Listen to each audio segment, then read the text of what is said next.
ಗುರು, ಮಹಾಶಿಲ್ಪಿ ಪ್ರೇಮಾ ಭಟ್. ಪ್ರವೇಶ, ಪ್ರತಿಭೆ, ಸಾಹಸ, ಸಾಮರ್ಥ್ಯ, ಸಾಧನೆಗಳಿಗೆ ವಯಸ್ಸಿನ ಮಿತಿಯಿಲ್ಲ. ತಂದೆಯನ್ನೇ ಮೀರಿಸಿ ಬೆಳೆದ ಪೋರರ ಸಾಹಸಗಾಥೆ ಕೇಳಿದ್ದೇವೆ. ಕಿರಿಯರ ಸಾಧನೆಗೆ ಕರುಬಿ ಮೊಳಕೆಯಲ್ಲೇ ಹೊಸಕಿ ಹಾಕಲು ಪ್ರಯತ್ನಿಸುವ ತಿಳಿಗೇಡಿಗಳನ್ನು ಕಂಡಿದ್ದೇವೆ. ಇಂತಹದ್ದೇ ಒಂದು ಸನ್ನಿವೇಶವನ್ನು ಈ ಕಥೆಯು ಒಳಗೊಂಡಿದೆ.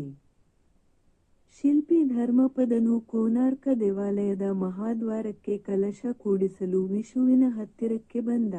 ಬಳಲಿಕೆಯಿಂದ ವಿಷುವಿನ ಕಣ್ಣುಗಳು ಆಳಕ್ಕಿಳಿದಿವೆ. ನರೆಗೂದಲಿನ ಗಡ್ಡ, ಅದರ ನಡುವೆ ಇಣುಕುತ್ತಿರುವ ತುಟಿಗಳಲ್ಲಿ ಜೀವಸೆಲೆಯಿಲ್ಲ.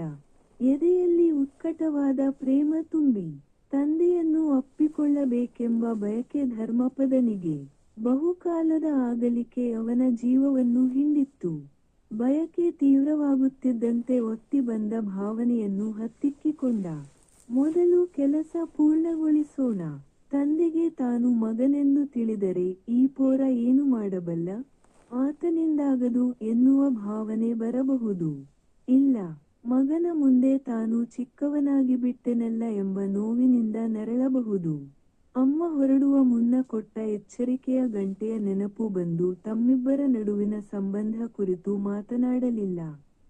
ಅವನು ಮಹಾಶಿಲ್ಪಿ ವಿಷುವಿನ ಜೊತೆಯಲ್ಲಿ ನೇರ ಮಾತಿಗೆ ಬಂದ. ಮಹಾಶಿಲ್ಪಿಗಳೇ, ದೇವಾಲಯದ ಕಲಶವನ್ನು ನಾನು ನಿಲ್ಲಿಸಬಲ್ಲೆ.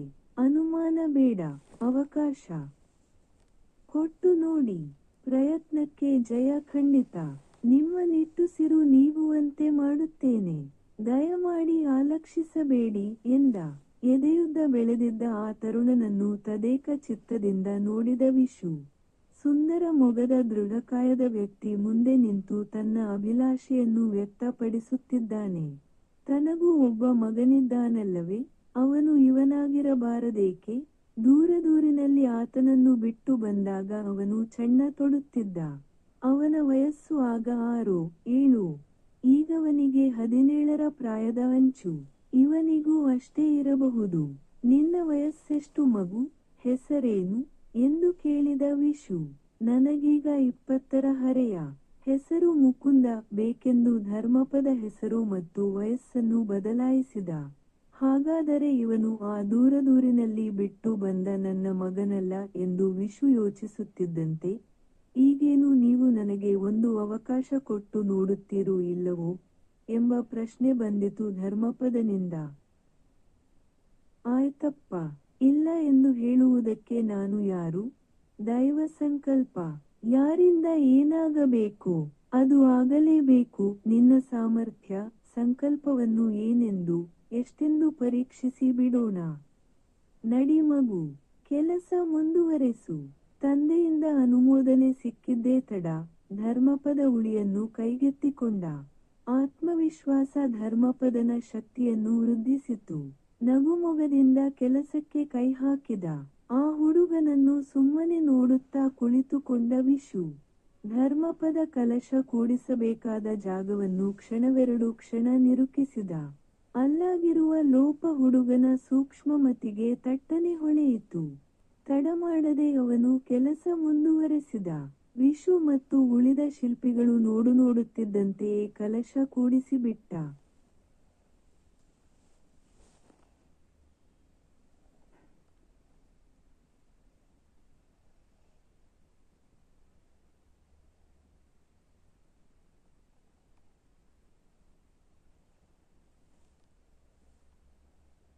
ಶತಪ್ರಯತ್ನ ಮಾಡಿದರೂ ತನ್ನಿಂದ ಕೂಡಿಸಲಾಗದ ಕಲಶವನ್ನು ಅರ್ಧಗಂಟೆಯಲ್ಲಿ ಕೂಡಿಸಿ ಜಯಭೇರಿ ಹೊಡೆದ ಹುಡುಗನನ್ನು ನೋಡುತ್ತಿದ್ದಂತೆ ವಿಷುವಿಗೆ ಅವಮಾನದಿಂದ ತಲೆ ತಗ್ಗಿಸುವಂತಾಯ್ತು.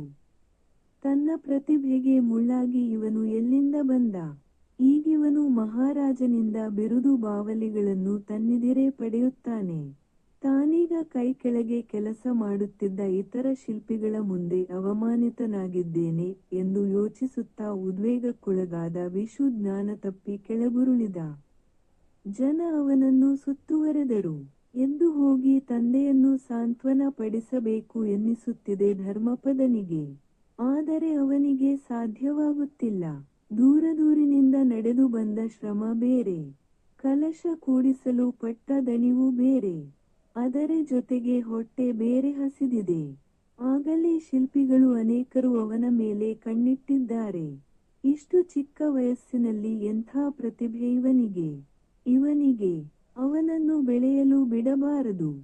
ತಮ್ಮ ಸಾಧನೆ ಅವನ ಪ್ರತಿಭೆಯ ಮುಂದೆ ಸಣ್ಣದಾಗುವುದು ಬೇಡ. ಈಗಲೇ ಅವನನ್ನು ಮುಗಿಸಿ ಬಿಡಬೇಕು. ಇದು ತಕ್ಕ ಸಮಯ. ಯಾರೋ ಒಬ್ಬ ಧೂರ್ತ ಆಲೋಚಿಸಿದ. ಮನೆಯಿಂದ ತಂದಿದ್ದ ಬುತ್ತಿಗೆ ವಿಷ ಬೆರೆಸಿ ತಂದ. ಧರ್ಮಪದನ ಸನಿಹ ಕುಳಿತು ಅವನ ಮನ ಒಲಿಸಿಕೊಳ್ಳಲು ಯತ್ನಿಸಿದ. ಆತ್ಮೀಯ ಭಾವದಿಂದ ಶುಭ ಹಾರೈಸುತ್ತ ತಂದ ಬುತ್ತಿಯನ್ನು ಅವನ ಕೈಗಿತ್ತು. ಊಟ ಮಾಡು ಮಗು, ತುಂಬ ದಣಿದಿದ್ದೀಯ. ಹೊಟ್ಟೆ ಹಸಿದಿರಬೇಕು. ತಗೋ, ನನ್ನ ಹೆಂಡತಿ ರುಚಿಯಾಗಿ ಅಡಿಗೆ ಮಾಡಿ ಕಳಿಸಿದ್ದಾಳೆ. ಅದು ಇವತ್ತು ನನಗೆ ಸಲ್ಲುತ್ತಿದೆ. ಹಸಿದವನಿಗೆ ಅನ್ನ ನೀಡಬೇಕಾದ್ದು ಧರ್ಮ. ತಿನ್ನು ಮಗು, ತಿನ್ನು. ಆ ಮಾತು ಕೇಳಿದರೆ ಅರ್ಧ ಹೊಟ್ಟೆ ತುಂಬುತ್ತದೆ. ಹಸಿದ ಹೊಟ್ಟೆಗೆ ಅನ್ನ ಬೇಕು ಎನಿಸುತ್ತದೆ. ಆದರೆ ಅಲ್ಲಿ ತಂದೆ ಮೂರ್ಛೆ ಸರಿಯಿತು. ಬಿದ್ದಿದ್ದಾನೆ. ಅವನ ದೃಷ್ಟಿ ತಂದೆಯತ್ತ. ಅವನ ಪಾಡಿಗೆ ಅವನು ಎಚ್ಚರಗೊಳ್ಳುತ್ತಾನೆ. ಇಷ್ಟು ದಿನ ಅವನಿಗೆ ತಾನೇ ಒಬ್ಬ ಮಹಾಶಿಲ್ಪಿ ಎಂಬ ಹೆಗ್ಗಳಿಕೆ ಇತ್ತು. ಆದರೆ ಇವತ್ತು ಏನಾಯ್ತು? ಅದಕ್ಕೆ ಪದವಿ ಬಂದಾಗ ಅಹಂಕಾರ ಪಡಬಾರದು. ನೀನು ತಿನ್ನು ಮಗು. ಅವನು ಮತ್ತೆ ಪುಸಲಾಯಿಸಿದ.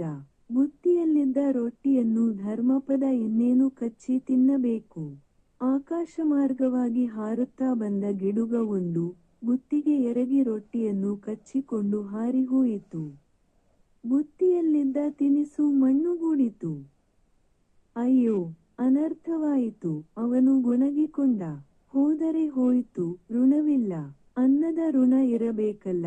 ವೇದಾಂತಿಯಂತೆ ಮಾತನಾಡಿದ ಧರ್ಮಪದ. ಬುತ್ತಿ ಕೊಟ್ಟ ಶಿಲ್ಪಿಯ ಮುಖ ಬಿಳಿಚಿತು.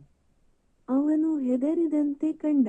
ಯಾಕೆ, ಏನಾಯ್ತು ಇವನಿಗೆ ಎಂದು ಯೋಚಿಸುವಷ್ಟರಲ್ಲಿ ರೊಟ್ಟಿ ತಿಂದ ಗಿಡುಗ ರೆಕ್ಕೆಯನ್ನು ಬಡಿದುಕೊಳ್ಳುತ್ತಾ ಸಾವನ್ನಪ್ಪಿದ್ದನ್ನು ನೋಡಿದ. ಅರ್ಥವಾಯ್ತು ಧರ್ಮಪದನಿಗೆ ಬುತ್ತಿಗೆ ವಿಷ ಹಾಕಿದ್ದು ಆ ಶಿಲ್ಪಿ ಎಂದು. ಅವನ ಕತ್ತಿನ ಪಟ್ಟಿಯನ್ನು ಹಿಡಿದು, ಯಾಕೋ ದ್ರೋಹಿ, ದುಷ್ಟ ಮಗನೇ, ನನ್ನ ಕೊಲ್ಲೋಕೆ ಹೊರಟಿದ್ದೆ ಎಂದು ಕೇಳಬೇಕೆನಿಸಿತು. ನೋಡಿದರೆ ಅವನೆಲ್ಲಿದ್ದಾನೆ? ಆಗಲೇ ಆ ಗುಂಪೊಳಗೆ ನುಸುಳಿ ಮರೆಯಾಗಿ ಹೋಗಿದ್ದಾನೆ. ಇದೀಗ ಧರ್ಮಪದನ ಮನಸ್ಸು ಕೆಟ್ಟಿತ್ತು. ದುಷ್ಟಬುದ್ಧಿಯ ಈ ಜನರ ನಡುವೆ ಇರಬಾರದು ಎನಿಸಿತು. ಅವನು ಎದ್ದು ಓಡತೊಡಗಿದ. ಹೆಜ್ಜೆ ಅಸ್ಥಿರವಾಯಿತು. ಎಲ್ಲಿಗೆಂದು ಅವನಿಗೇ ಗೊತ್ತಿಲ್ಲ. ಯಾರೋ ಅವನನ್ನು ತಡೆಯಲು ಯತ್ನಿಸಿದರು. ಓಡಬೇಡ ಮಗು, ನಾನು ವಿಶುವಿನ ಪರಮಾಪ್ತ ಸ್ನೇಹಿತ. ಮಹಾರಾಜರು ಕೊಡುವ ಗೌರವವನ್ನು ಸ್ವೀಕರಿಸದೆ ಎಲ್ಲಿಗೆ ಹೊರಟೆ? ನೀವು ಹೇಳಿ ನಮ್ಮ ತಂದೆಗೆ, ಮುಕುಂದ ನಿಮ್ಮ ಮಗ ಎಂದು. ಆಗ ಅವರ ಮುಖ ನೋಡಿ. ಅವರ ಮುಖದಲ್ಲಿ ಸಂತೋಷ ಹೆಪ್ಪುಗಟ್ಟಿರುತ್ತದೆ. ನಾನಿನ್ನೂ ಚಿಕ್ಕವನು, ಅವರ ಮುಂದೆ ಮಹಾಶಿಲ್ಪಿಯಾಗುವುದೆಂದರೇನು? ಇಷ್ಟಕ್ಕೆ ಈ ಸಮಾಜ, ಇಲ್ಲಿಯವರೆಲ್ಲ ಕೂಡಿ ನನ್ನ ಪ್ರತಿಭೆಯನ್ನು ಮುಕ್ಕಾಗಿಸುತ್ತಾರೆ. ನಾ ಇಲ್ಲಿ ನಿಲ್ಲಲಾರೆ. ಇವರೆಲ್ಲರಿಂದ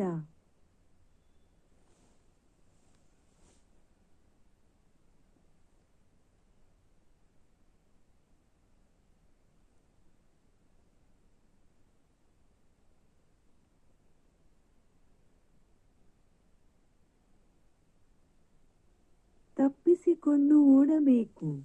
ಧರ್ಮಪದ ಮತ್ತೆ ನಿಲ್ಲಲಿಲ್ಲ. ಅವನ ಓಟದ ರಭಸ ಹೆಚ್ಚಿತು. ಹಿಂದೆ ಹೋದವನು ತಣ್ಣಗೆ ಹಿಂತಿರುಗಿದ. ಅಷ್ಟರಲ್ಲಿ ವಿಶುವಿಗೆ ಎಚ್ಚರವಾಗಿತ್ತು. ಎಲ್ಲಿ ನನ್ನ ಮಗ ಧರ್ಮಪದ? ಅವನು ನಿಮ್ಮ ಮಗ ಅಂತ ಹೇಳಿದವರು ಯಾರು? ನನಗೆ ಗೊತ್ತು. ಅವನು ನನ್ನ ಮಗ. ನನ್ನ ಅಂತರಾತ್ಮ ಹೇಳುತ್ತಿದೆ. ಮಹಾಶಿಲ್ಪಿಯಾಗಲು ಯೋಗ್ಯತೆ ಇರುವವನು ನನ್ನ ಬಿಟ್ಟರೆ ಅವನೊಬ್ಬನೇ. ಎಲ್ಲಿ ಅವನು? ಅವನೆಲ್ಲ ಚಂದ್ರಭಾಗಾ ನದಿಯ ತೀರದಲ್ಲಿ ಓಡುತ್ತಿದ್ದುದನ್ನು ನೋಡಿದೆ. ಅವನು ನದಿಯಲ್ಲಿ ಮುಳುಗಿ ಸತ್ತಿರಬೇಕು. ಮಹಾಶಿಲ್ಪಿ ಮೌನಿಯಾದ. ನಿರಂತರ ಮೌನಿಯಾದ. ಸಕಲ ಬಿರುದಾವಳಿಗಳೊಂದಿಗೆ ರಾಜಸ್ಥಾನದಿಂದ ಗೌರವ ಪ್ರಶಸ್ತಿಗಳು ಧರ್ಮಪದನನ್ನು ಅರಸಿಕೊಂಡು ಬಂದವು. ಸ್ವೀಕರಿಸಲು ಅವನೆಲ್ಲಿದ್ದಾನೆ? ವಿಶುವಿಗೆ ಅದನ್ನು ಒಪ್ಪಿಸಲು ಬಂದರು. ಆದರೆ ಅದನ್ನು ತೆಗೆದುಕೊಳ್ಳುವ ಸ್ಥಿತಿಯಲ್ಲಿದ್ದನೇ ವಿಶು? ಇಲ್ಲ. ಅವನ ಎದೆಯಲ್ಲಿ ಮಾತ್ರ ಮಗನನ್ನು ಕುರಿತಂತೆ ಮಹಾಶಿಲ್ಪಿ ಎಂಬ ಪದ ಮೊಳಗುತ್ತಿತ್ತು. ನಿಲ್ಲದ ಮಂತ್ರವಾಗಿ ಎಂದೆಂದಿಗೂ. ಕೃತಿಕಾರರ ಪರಿಚಯ.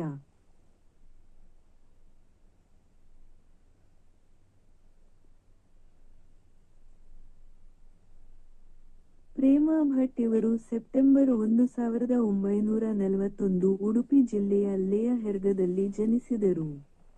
ಕಥಾವರ್ಷ 365 ಸಣ್ಣಕಥೆಗಳ ಬೃಹತ್ ಸಂಕಲನ, ಕುಂಕುಮಶೋಭಿನಿ, ದೇವರಾಣೆ, ಮನೆ-ಮನ ಕಾದಂಬರಿಗಳು ಮುಂತಾದವು ಇವರ ಕೃತಿಗಳು. ಇವರು 1995 ರಲ್ಲಿ ದಕ್ಷಿಣ ಕನ್ನಡ ಜಿಲ್ಲಾ ಸಾಹಿತ್ಯ ಸಮ್ಮೇಳನದ ಅಧ್ಯಕ್ಷತೆಯನ್ನು ವಹಿಸಿದ್ದರು. ಮಹಾಶಿಲ್ಪಿ ಪಾಠವನ್ನು ಇವರ ಕಥಾವರ್ಷ ಸಂಗ್ರಹದಿಂದ ಆಯ್ದುಕೊಳ್ಳಲಾಗಿದೆ.